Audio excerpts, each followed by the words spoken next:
Ang kwento ni Tomby. Ang kwentong ito ay hango sa totoong buhay. Mula ito sa isa nating tagapakinig. Karanasan ito ni Fredo. Walang eksaktong taon. Probinsya ng Capiz. Nang mga panahong ito, kasalukuyang nag-aaral ng sekundarya itong si Fredo. Madaling araw pa lang, kailangan nung gumising ng binata para hindi mahuli sa klase. Kailangan niyang lakarin ang mahigit 6 na kilometrong daan para lamang makarating sa paaralan. Nasa huling taon na ito ng pag-aaral sa sekundarya, kaya naman halos nasanay na din ang katawan niya sa paglakad sa malayo. Bukod pa rito, batak din ang katawan ni Fredo sa mabigat na trabaho. Kagaya ng paghakot ng mga pinutol na kahoy upang gawing uling. At sa tuwing anihan naman, nakikigapas ang binata at naghakot ng mga sako ng inaning palay. Araw-araw itong naglalakad papunta ng eskwelahan at pauwi. Ngunit ni minsan, hindi ito nagkaroon ng kakaibang karanasan, lalo na pagdating sa mga kababalaghan. Madalas ding kumalat sa kanilang lugar ang kwento tungkol sa aswang na nangaharang sa daanan. Ngunit ni minsan, hindi ito naranasan ng binata.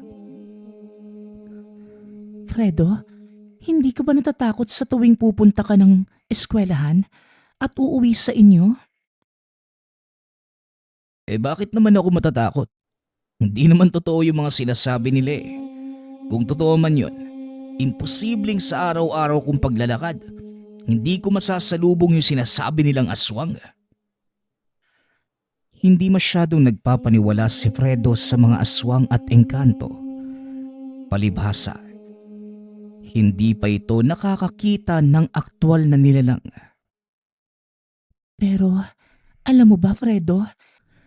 Nadinig ko doon sa amin na may matanda daw na pinatay ng aswang sa sarili niyang pamamahay.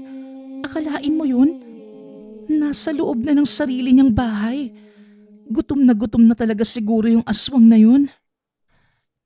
Sino? Si Tandang Tino? Alam mo, Delia, bagay lang din sa kanya yun. Siguro kabayaran din sa mga ginawa niya dati sa mga anak niya.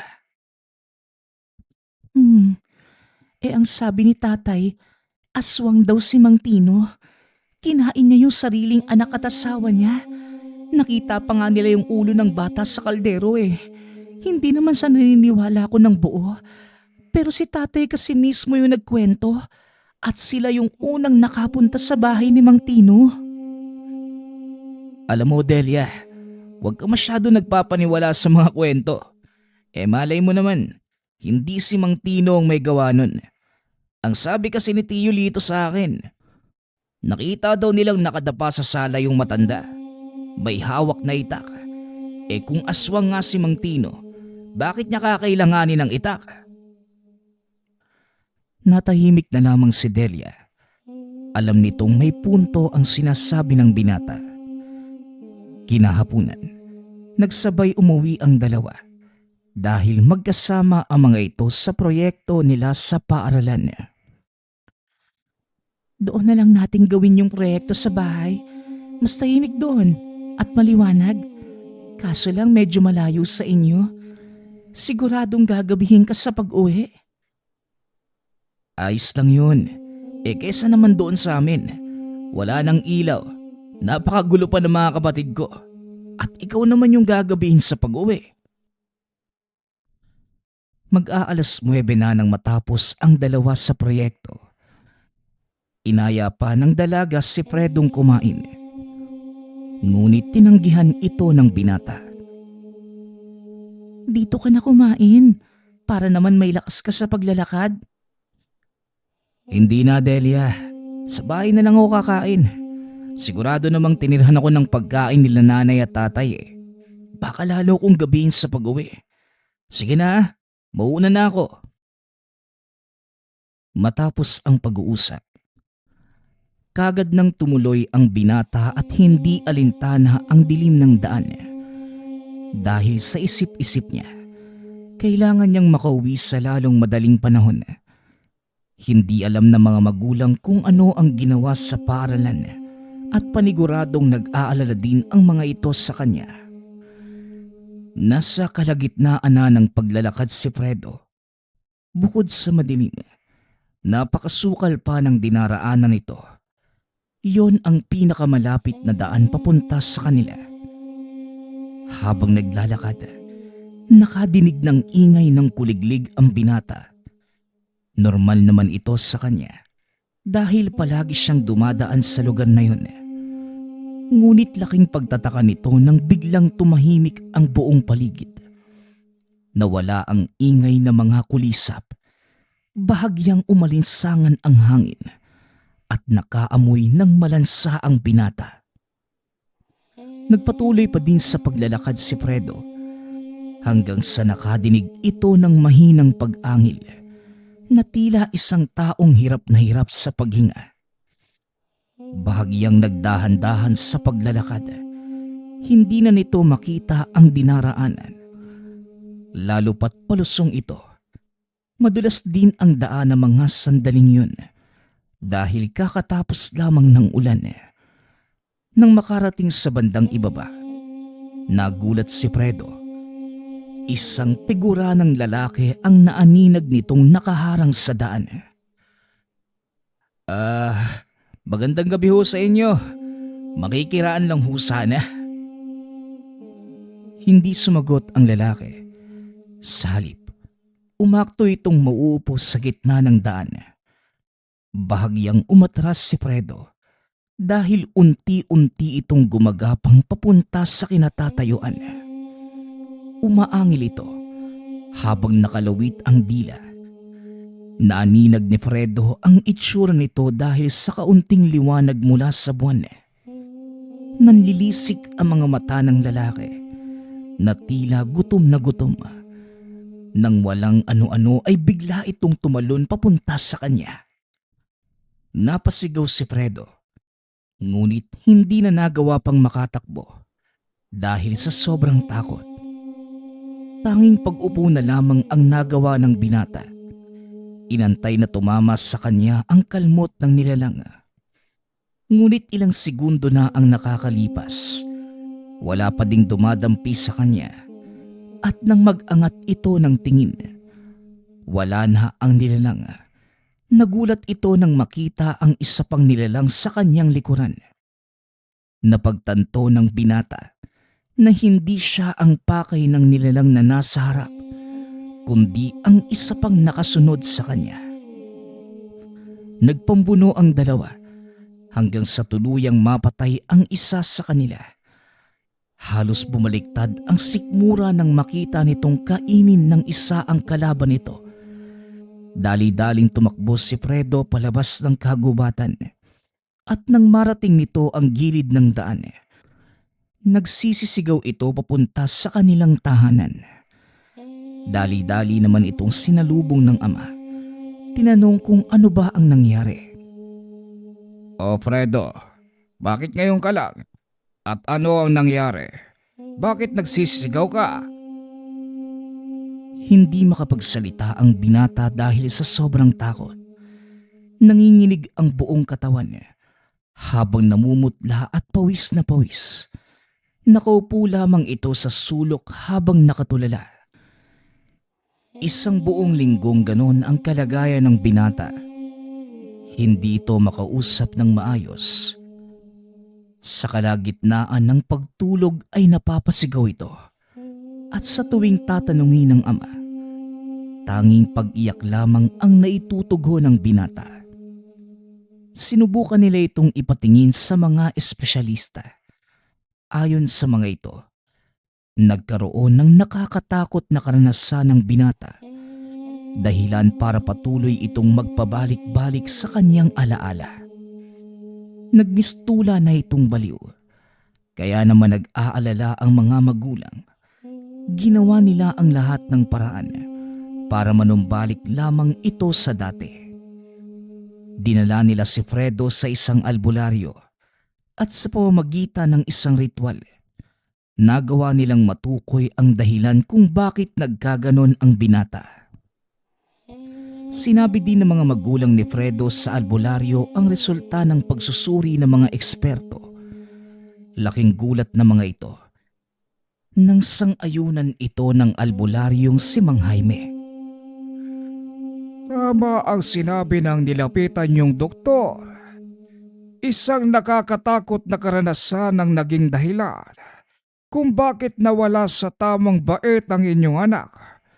Ngunit huwag kayong mag-alala dahil kaya kong pagalingin ang binatang ito. Wika ng matanda. Hinawakan nito ang magkabila ang sentido ni Fredo habang nag-uusal ng mga dasal. Matapos ang pag-uusal, idiniin nito ang kanyang hinlalaki sa noo ng binata. Ilang ulit na din itong ginawa hanggang sa tuluyang mawala ng malay si Fredo. Nakatulog ang binata at habang wala sa wisyo, nagpausok ng insenso at kamangyan si Mang Jaime. Ilang oras pa ang nakalipas. Muling nagising ang binata at nagulang si Mang Ernest nang bigla itong humingi ng tubig. Tay, nauuhaw po ko. Pwede po bang pahingi ng tubig? Dali-dali namang kumuha ng tubig ang babaeng katuwang ni Mang Jaime. Matapos uminom, hinayaan muna nilang mabawi ng binata ang paghinga. Kumusta ang pakiramdam mo, iho? Nakakapagod po, tay. Takbo lang ako ng takbo sa kalsada na parang walang katapusan. Sobrang dilim, hindi ko makita yung dinadaanan ko. Nagawa ko lang pong makabalik nung may madinig akong boses na matanda. Hindi nagsasalita si Mang Jaime. Pinakikiramdaman lamang nito ang kilos at pananalita ng binata. Boses na matanda. Ano bang sinasabi mo, iho? Tinatawag niya lang po ako pabalik, tay. Tapos nung malapit na yung boses, bigla ko nakita yung kamay niya. Kaya inabot ko. Pagdilat ng mga mata ko, nakaupo na ako rito. Ano po bang nangyari? Saka nasan tayo? Dito pa lamang nagsalita si Mang Jaime. Mabuti naman at nakinig ka sa aking pagtawag. Dahil doon, nagawa mong makabalik sa iyong wisyo. Siguro naman masasagot mo na ang tanong namin. Sabihin mo, iho, ano ba ang nakita mo nung araw bago ka mawala sa sariling katunuan? Napatingin si Fredo kay Mang Jaime. Napagtanto na ito ang matandang gumagabay sa kanya pabalik. Kayo nga po yung boses na yun. Maraming salamat po, Manong. Ang natatandaan ko lang naglalakad ako po nang may humarang sa daan na lalaki. Sumugod po siya papunta sa akin Pero nagkamali po ko. May isa pang nilalang na nasa likuran ko. At yun yung sinalakay niya. Naglaban silang dalawa hanggang sa isa sa kanila yung namatay. Kinainong natitirang nilalang yung kauri niya. Sinasabi mo bang nakakita ka ng dalawang aswang na naglalaban at kinain ng isa sa kanila ang natalo? Ganun nga po. Matapos nun, hindi ko na alam kung ano yung nangyari. Ang nilalang na nakita mo, isang uri ng aswang na kumakain ng kauri nito. Ang tawag sa kanila, tagulimar. Dito sila kumukuha ng lakas. Hindi rin sila bantas sa mga tao dahil wala silang hilig sa dugo natin.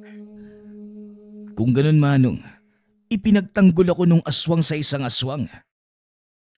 Maaring tama ka. Maari ding nagkataon lang na napagitnaan ka ng dalawang naglalabang aswang. Mag-iingat ka pa din, iho, dahil hindi ako sigurado kung taguliman nga ang tumulong sa'yo. Heto, suotin mo. Alam kong hindi yan tatalab sa mga taguliman, pero malalaman mo ang pagkakaiba ng taguliman sa pangkaraniwang aswang sa pamamagitan niya.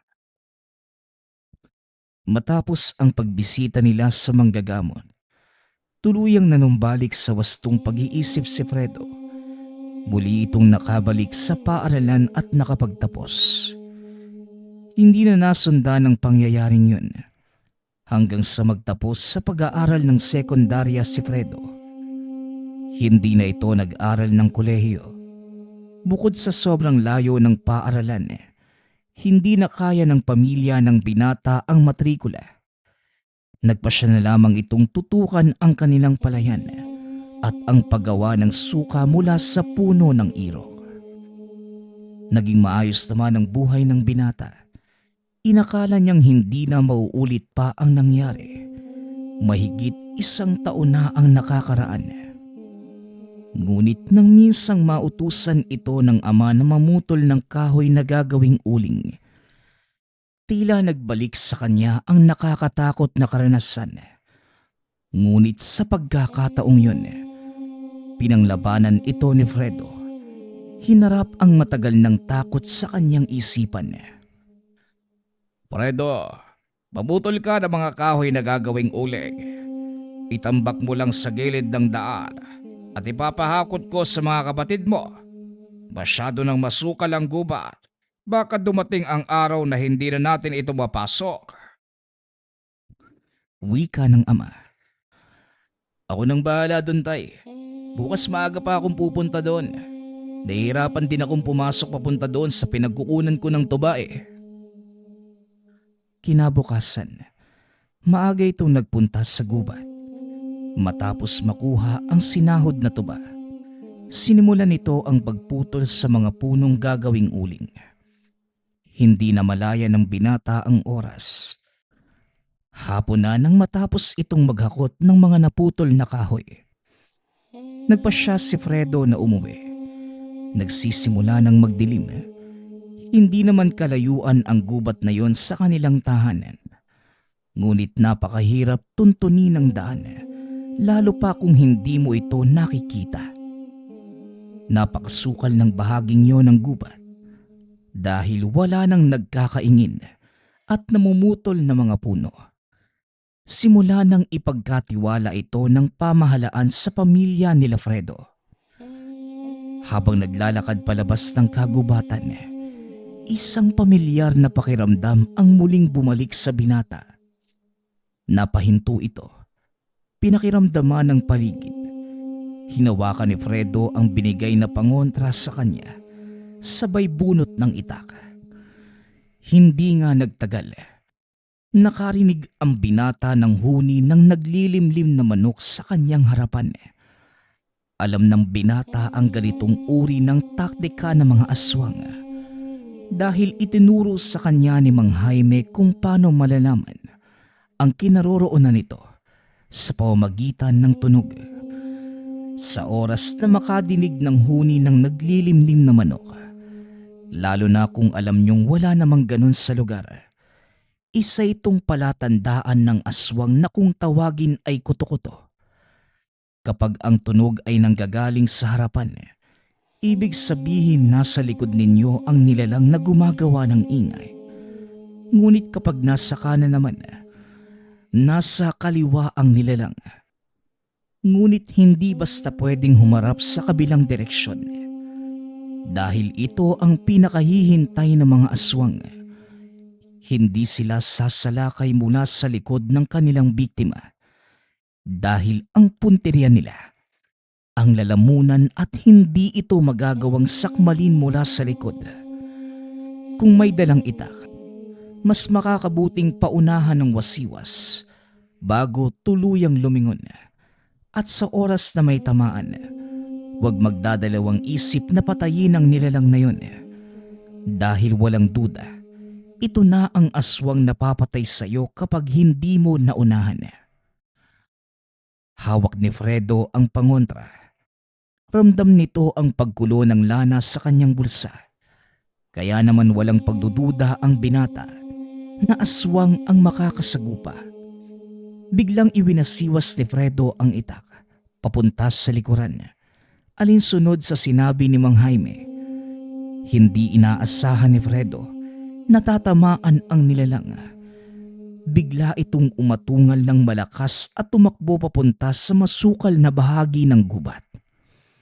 Akbang tatakbo na sana palayo si Fredo nang mapansin ito ang isa pang nilalang na nakatago naman sa likod ng puno, hindi kalayuan sa kinatatayuan.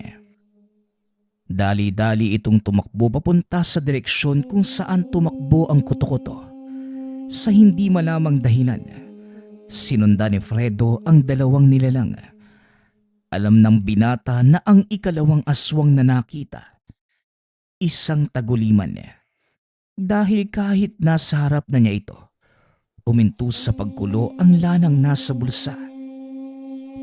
Nagawang abutan ng taguliman ang isa pang nilalang. Sa kasamaang palad, mas malakas ito kesa sa kanya. Nagpambuno ang dalawa ngunit sa nakikita ni Fredo, hindi kakayanin ng taguliman ang kalaban hanggang sa tuluyan itong mapuruhan. Napahandusay na lamang ito sa lupa habang pilit na itinatayo ang sarili. Sa hindi malamang dahilan, tila may nag-utos sa binatang sugurin ang kuto-kuto gamit ang itak. Pinagtataga niya ito at umatungal ang nilalang na parang kinakatay na manok. Tinantad ni Fredo ang katawan hanggang sa hindi na makakilos. Matapos umatras ito at hinayaang makalapit ang taguliman. Habang marahang naglalakad, nililingon ng nilalang si Fredo na tila nagpapasalamat. Matapos ay nilantakan ito ang putol-putol na katawan at nagkalat na lamang loob ng kuto-kuto. Tululungan mo ako noon. Ngayon, patas na tayo. Sabay lakad palayo. Nakauwi ng ligtas si Fredo sa kanilang tahanan at ng mga sumunod na araw, patuloy na niyang nararamdaman ang presensya ng taguliman. At kung minsan, nakikita pa ito ng binatang sumisilip mula sa likod ng malaking puno o hindi naman kaya sa mga sanga na parang binabantayan siya nito. Hinayaan lamang ni Fredo ang nilalang. Hindi naman ito nakakaperwisyo. Mas panatag din ang kalooban ng binatang maglakad sa gitna ng kagubatan. Dahil alam nito na may nagbabantay sa kanya. Minsan isang araw ay naisip nitong kausapin ang nilalang. Nakaupo ang binata sa harapan ng siga habang nagbabantay ng kanilang sinindihang tumpok ng kahoy para gawing uling. Napansin itong umaaligid ang nilalang. Nagkataong mag-isa lamang si Fredo na mga sandaling yun at bunga ng pagkabagot, tinawag nito ang taguliman. Alam kong nandiyan ka lang sa paligid. Pasensya ka na dahil hindi ko alam yung pangalan mo. Pero maaari ka bang magpakita sa akin? Walang sumagot. Ngunit nararamdaman niya ang mahinang yapak ng paa sa paligid. Huwag ka nang mahiya at mas lalong wala kang dapat katakutan. Hindi naman kita sasaktan eh. Sa totoo lang, ako nga ang dapat matakot sa'yo. Maya-maya pa, nakarinig ito ng yapak na mga paang papunta sa kinauupuan. Ilang sandali pa ang nakalipas. Napatayo ang binata dahil isang nilalang ang nagpakita sa kanyang harapan. Sa wakas, nagpakita ka din. Huwag kang mag-alala. Wala akong balak na masama. Nais ko lang makita yung totoong anyo ng nilalang na sunod ng sunod sa akin. At gusto ko ding malaman kung bakit mo ginagawa yun. Hindi na umasa si Fredong magsasalita ang nilalang. Ngunit laking gulat nito dahil biglang nagsalita ang taguliman. Hindi kami likas na masama. Wala kaming pagnanasa sa laman ng tao. Kaya hindi kami banta para sa inyo. Isa pa, Ikaw ang kauna-unahang taong nagligtas ng buhay ng isang kagaya ko. At kaya kita sinusundan sa kadahilan ng gusto kong malaman kung ano ang dahilan at bakit mo ginawa yun. Tumawa ng malakas ang binata at muling naupo. Yun lang pala eh. Bakit hindi mo ko nilapitan nung una pa lang?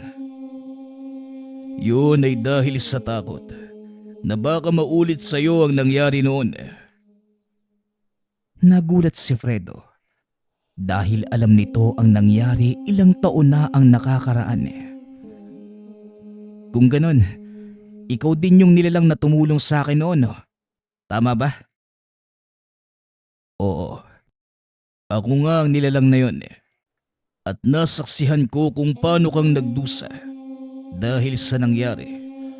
Pasensya ka na at hindi ko sinasadya. Wala ka namang dapat ipag-alala eh. Hindi mo kasalanang mahina ang isipan ko ng mga panahong yun. Di ko kasi kinaya yung tanawing yun eh. Kaya nagkandalo ko na.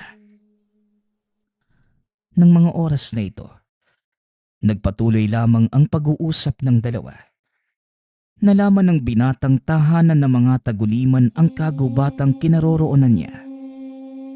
Simula ng gabing yun, palagi nang nagpupunta sa gubat si Fredo para makipag-usap sa nilalang hanggang sa nakuha niya ang tiwala nito. Ilang buwan na din tayo nag-uusap at nagkikita sa gubat na ito. Masasabi kong mapagkakatiwalaan ka naman.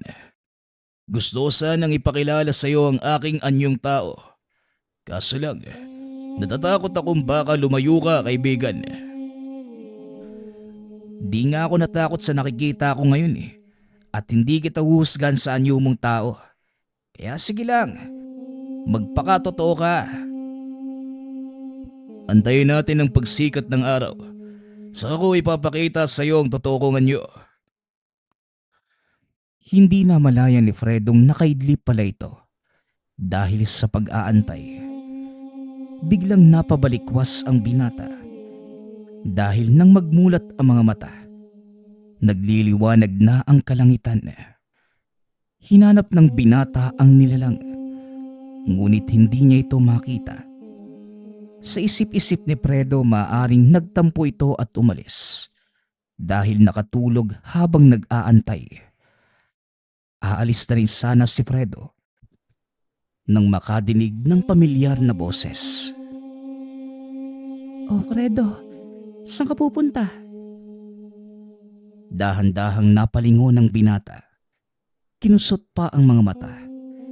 Hindi ito makapaniwalang si Delia ang nakatayo sa harapan ng mga oras na yun. "Oh, Delia, anong ginagawa mo rito? Ang aga-aga, nasa gubat ka? Saka, ang layo ng bahay mo mula rito ah." Napangiti na lamang si Delia. Lumapit sa binata. Inaya nitong maupo si Fredo sa natumbang puno. "Naaalala mo ba yung nilalang nakausap mo kagabi?" "Teka, paano mong nalaman na may kausap ako kagabi? Siguro, nandito ka din oh. Ano bang nangyari? Naligaw ka ba?" "Hindi ako naliligaw, Fredo. Ako din yung nilalang nakausap mo kagabi." Tumayo ang balahibo ni Fredo sa buong katawan nang madinig ang sinabi ng dalaga. Para itong nabuhusan ng malamig na tubig. Hindi makapaniwala ang binata na ang nilalang na panay ang sunod sa kanya at naging kaibigan. Walang iba kundi ang kaklaseng si Delia. "Nako, yan ka na naman sa mga kalokohan mo, Delia ha. Tigilan mo nga ako. Hindi ka pa din talaga nagbabago ano. Ang lakas pa din ng tama mo. Hindi nga, sabihin mo sa akin yung totoo. Bakit ka ba nandito?" "Totoo nga yung sinasabi ko, Fredo. Nandito ako dahil yung nilalang nakausap mo at ako ay iisa. Yan ang totoo, Fredo. Alam kong hindi ka maniniwala pero heto, Tignan mo ang braso ko. Inangat nito ang manggas ng damit. Nanlaki ang mga mata ni Fredo. Naalala nitong may parehong sugat ang nilalang na nakuha nang iligtas ito ng binata. Paanong nangyari yun? Saka bakit ngayon mo lang sinabi? Yun ay dahil sa nangyari nung unang beses ko nagpakita sa'yo. Ayon sa dalaga, sinundan niya si Fredo ng gabing umuwi ito upang masiguradong ligtas na makarating sa tahanan. Sa kasamaang palad, isang aswang ang nagtangkang biktimahin si Fredo, kaya napilitan ang dalagang makipagtuos doon. Napatitig na lamang sa malayo ang binata. Hindi pa din ito makapaniwala sa mga nadidinig.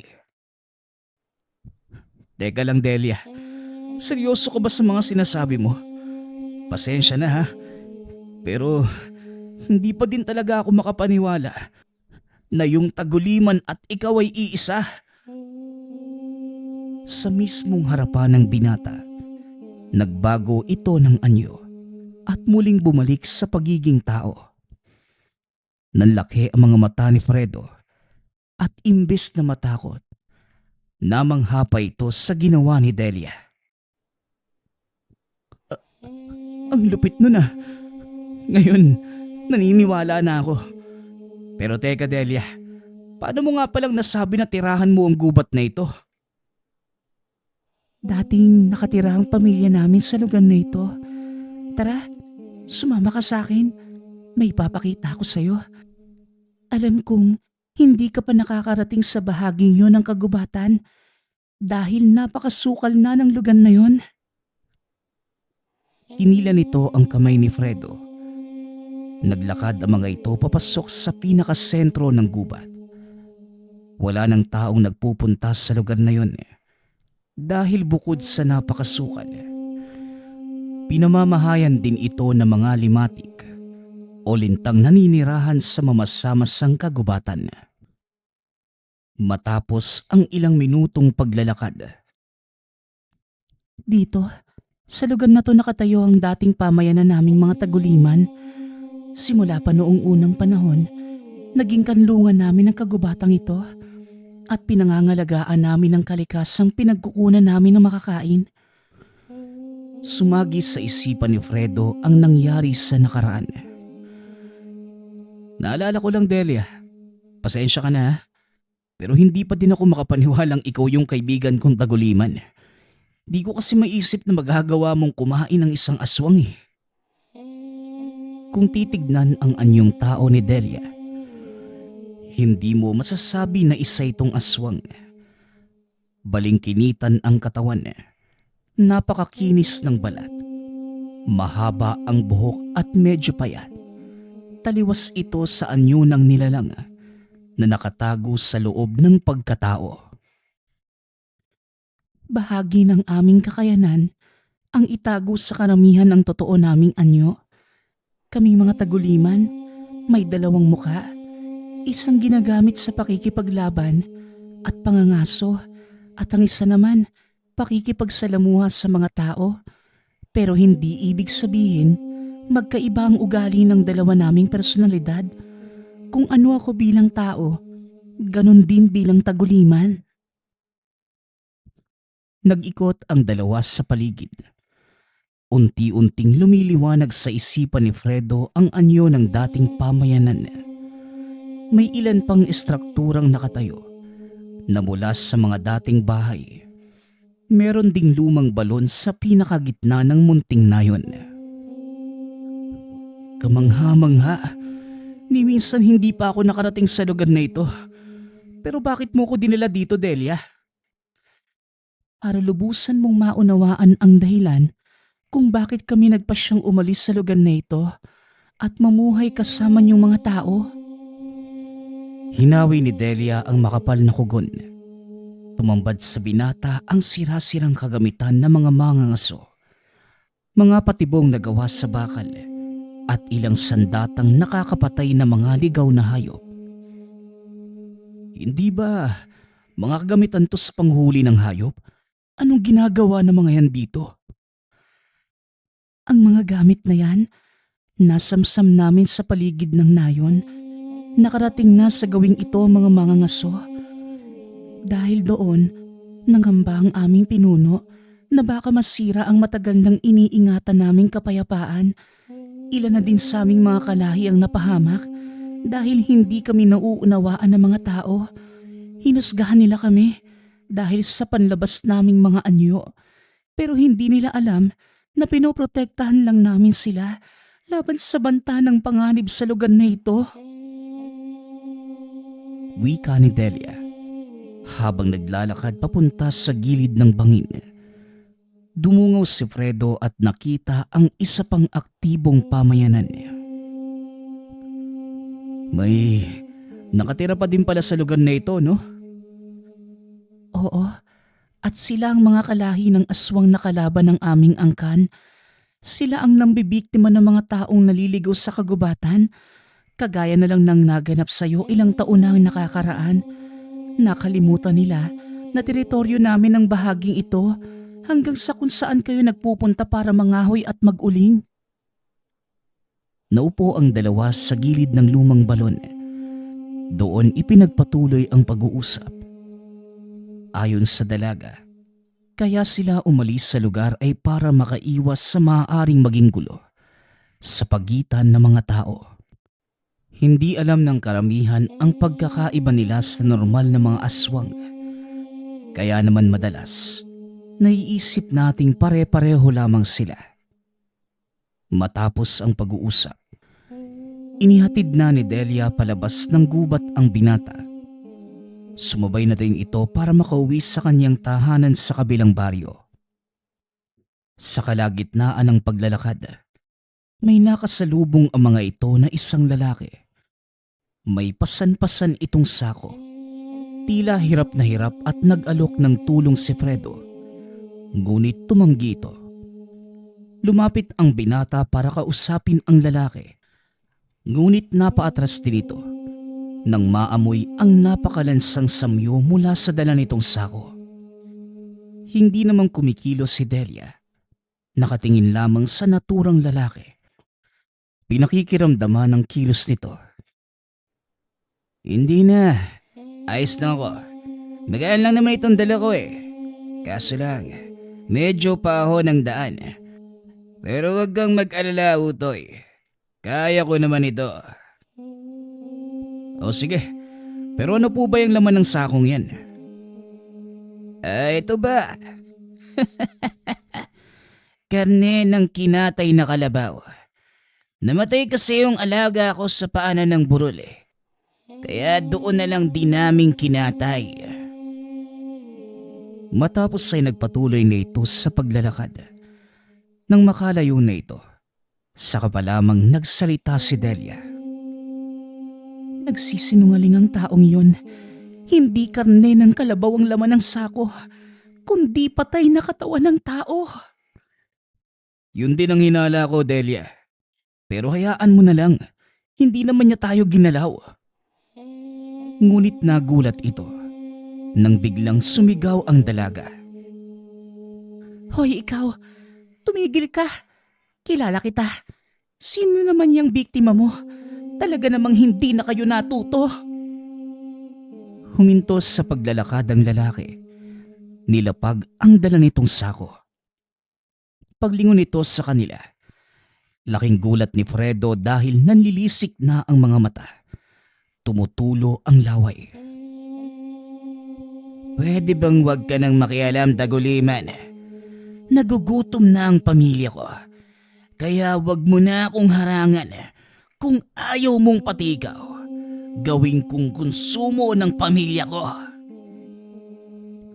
Naglakad palapit dito si Delia. Napaatras naman ito.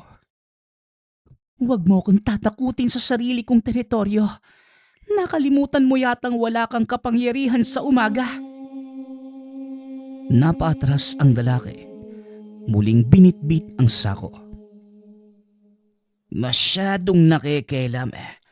Hindi mo naiintindihan ang pinasok mong gulo. Taguliman, pagbabayaran mo ang araw na ito. Banta ng lalaki sabay takbo palayo. At saan naman pupunta yon? Babalik siya doon sa maliit na baryong nakita natin. Tara na, umalis na tayo rito. Dahil siguradong babalik ang lalaking yon kasama ang mga kalahi niya. Teka, ano naman gagawin mo? Sasabihan ko si tatay tungkol dito. Siguradong magagalit yun sa oras na malaman niyang nambibiktima ng mga tao yung aswang gubat. Matapos ay nagmadali na itong umalis. Naiwan si Fredo. Medyo malapit na din naman sa kanilang tahanan ang binata. Kaya tumuloy na lamang ito sa pag-uwi. Ngunit hindi pa din mawala sa isipan ni Fredo ang nangyaring komprontasyon. Alam nitong mapanganib ang susuungin ng kaibigan. Kaya naman, matapos maligo ay pumunta ito sa tahanan ng dalaga. Saktong pagkarating doon, nag-uusap-usap ang pamilya ni Delia tungkol sa nangyari. Nahinto lamang ito nang makita ng dalaga si Fredo na nakatayo sa labas ng tahanan. Oh Fredo, bakit ka nandito? Alam kong malaking panganib yung kakaharapin mo, Delia. Kaya nandito ako para kahit papano makatulong. Delia, sino yung bisita mo? Bakit hindi mo patuloyin? O Fredo, ikaw pala yan. Matagal ka ding hindi nakapunta dito Wika ng ama ni Delia. Pinapasok ito ng dalaga at pinaupo sa sala. Pasensya na po kayo kung naputol ko yung pag-uusap nyo. Huwag po kayo mag-alala, Mang Intoy. Alam ko na po ang totoo. Sinabi na sa akin ni Delia ang lahat tungkol sa totoo niyong pagkatao. At nandun po ako kanina nang kumprontahin niya yung lalaking aswang. Garo ba? Sa wakas, nagkaroon din ng lakas ng loob ang anak ko na ipagtapat sa nag-iisa yung kaibigan ng totoo. Masaya ko dahil hindi ka lumayo nang malaman mo ang pagkatao ng anak ko, Fredo. Hindi naman po kasi nababase sa panlabas na anyo ang pagpili ng kaibigan, Manong. Ang mahalaga, malinis ang hangarin, tapat at nagpapakatotoo sa iyo ang isang tao. Yun po yung nakita kong katangian ni Delia. Ako lang po talaga tong hindi makapaniwala. Kahit ako na ama ni Delia, hindi rin maniniwalang aswang ang anak ko. Tay, may pinag-uusapan tayong mahalaga. Pakiusap, ituon niyo muna yung pansin niyo. Mamaya na kayong maghuntahan. Ay oo nga pala. Pasensya na anak, wala na tayo magagawa. Mas mabuti nang nalaman mo ang nangyayari, Delia. Ngayon ipapaalam ko ito sa iba pa nating kalahi. Nang sa ganon, magawa ng solusyon. Sige na, maiiwan ko muna kayo at pupunta ako kay Tio Pilomo. Alam ko na, may isa pa akong taong pwedeng malapitan, Delia. At siguradong malaki din yung maitutulong niya. At sino naman yung taong yun, Fredo? Sigurado ka bang mapagkakatiwalaan siya? Oo naman. Siya yung gumamot sa akin. Sigurado akong malaki yung maitutulong niya. Huwag kang mag-alala dahil mapagkakatiwalaan ko yung taong yun. Akmang aalis na sana ang binata nang bigla itong hawakan ni Delia sa braso. Bakit mo ba ginagawa ito, Fredo? Dahil kaibigan kita at ayokong malagay ka sa alanganing sitwasyon. Dali-dali na itong naglakad. Pinuntahan ng tahanan ni Mang Jaime upang humingi ng tulong. Ipinaliwanag din ng binata ang pangyayari at tila ginanahan ang matanda sa mga nalaman niya. Mahabang panahon na din akong hindi nakakaengkwentro ng aswang. Sige, sabihin mo sa akin kung paano kong makakatulong.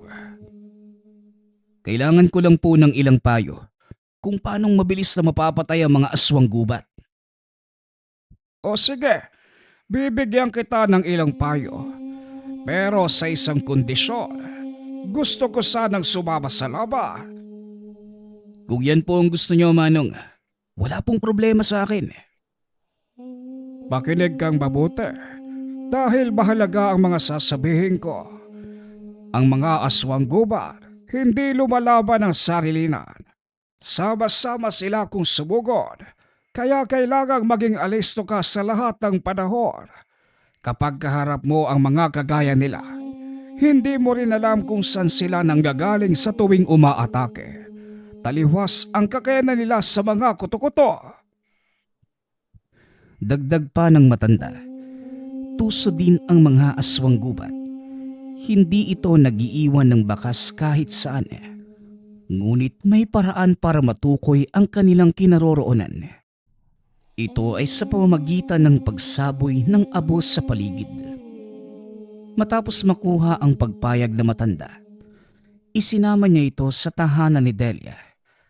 Saktong naroon na ang ama nito. Nagulat si Mang Intoy nang makita si Mang Jaime.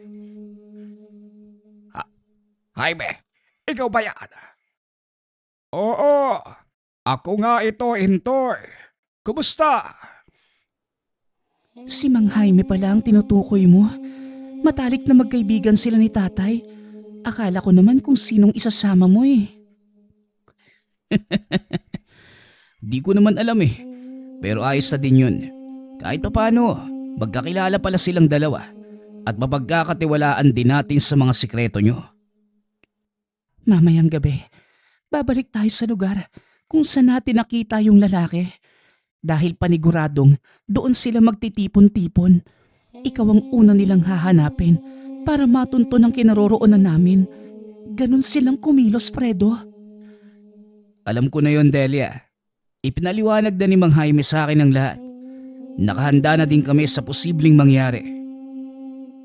Magaling kung ganon. Naroon na sa lugar ang ilan sa mga kalahi namin. Nagmamatsyag habang nag-aantay ng oras.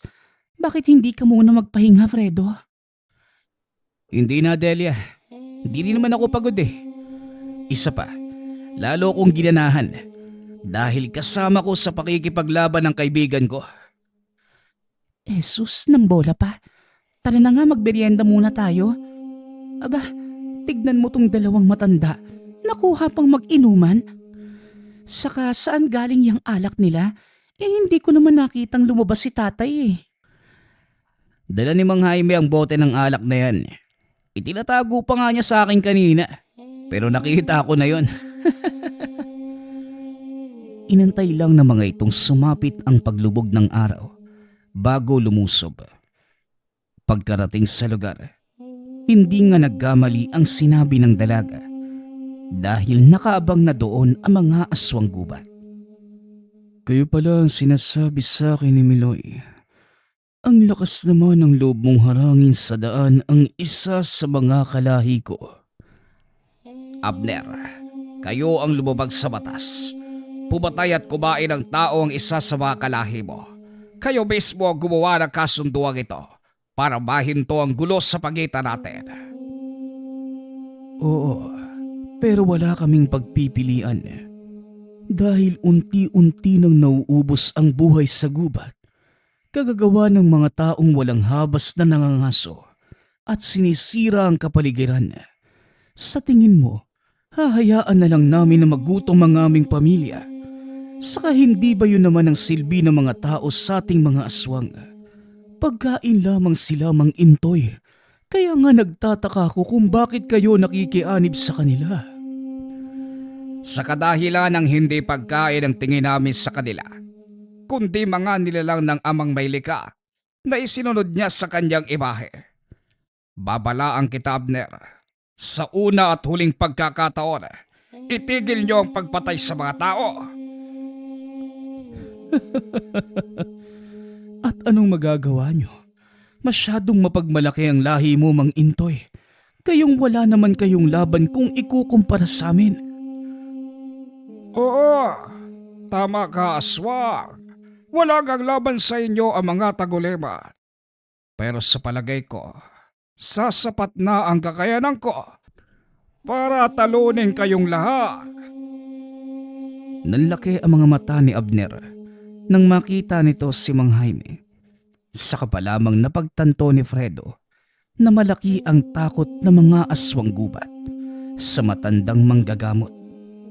Biglang nagbago ang reaksyon ng mukha nito, lalo pa nang ilabas ni Mang Jaime ang latigong gawas sa buntot pagi.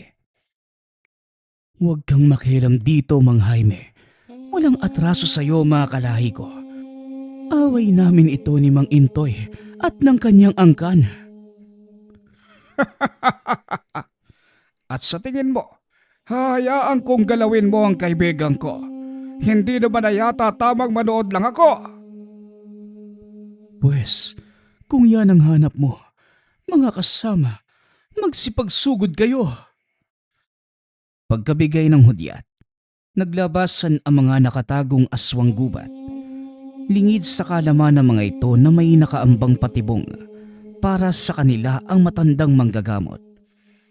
Nagsaboy ito ng pinaghalong abo ng buto ng babaeng usa at asupre, dahilan para mag-iba ang amoy ng kapaligiran. At nang humupa na ang alikabok, inihampas na matanda ang kanyang latigos sa malaking bato.